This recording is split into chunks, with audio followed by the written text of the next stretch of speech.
Hello, आजचं production चालू आहे. इथं बटाट्याचं पापड करण्यासाठी चिक शिजत आहे. आजचं प्रोडक्शन तुम्हाला दाखवतो. आज कुरवड्या घातलेले आहेत. हे प्रत्येक कुरवडीची एक एक विडी, दोन दोन वेड्याची एक एक कुरवडी आहे. हे बघा, हे कालचं प्रोडक्शन वळा घातलेलं आहे. बघितलं, वेपर्स, कीस, तांदळाचे पापड, हे एक कुरवडी. त्या कोपऱ्यात सांडगे घातले होते, सगळे संपले. उन्हाळा कामामध्ये सर्वात हार्ड गोष्ट म्हणजे कुरवडी करणं. हे असं चिक भिजत घालायला लागतो. हे बघा, हे असं एक एक दिवस आडा असं एक एक चिक घातलेला आहे.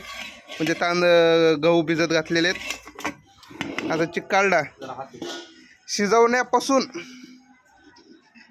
म्हणजे चिक काढल्यापासून ते शिजवण्यापर्यंत खूप काळजी घ्यायला लागते. याच्यामध्ये थोडं तरी माप चुकलं, वर खाली झालं तर कुरवड्या बिघडतात. कुरवड्या बिघडतात म्हणजे ही कुरवडी जशी आहे असं पूर्ण हातात येतच नाही. ही जी आहे ना अशी पूर्ण हातात येतच नाही. पूर्ण असं भुगा होतो या कुरवडीचा. मापामध्ये थोडंसं काही कमी झालं तर. उन्हाळ कामामध्ये सर्वात हार्ड गोष्ट आहे ही. तुम्हाला काय वाटतं, उन्हाळ कामामध्ये कुठली गोष्ट हार्ड आहे करणं? या साईडला बघा, हे चाललंय दुसरं प्रोडक्शन. हे सकाळी 7-7:30च्या आतमध्येच घालून झालेले.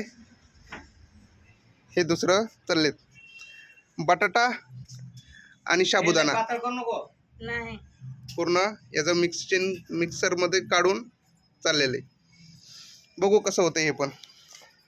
आणि विशेष म्हणजे ॲथलेटिक स्पोर्टमध्ये एक स्पोर्ट आहे की त्याचे खेळाडू गव्हाचं चिक खूप खातात. कुठला स्पोर्ट आहे त्याचं नाव सांगा कमेंट बॉक्समध्ये. थँक्यू.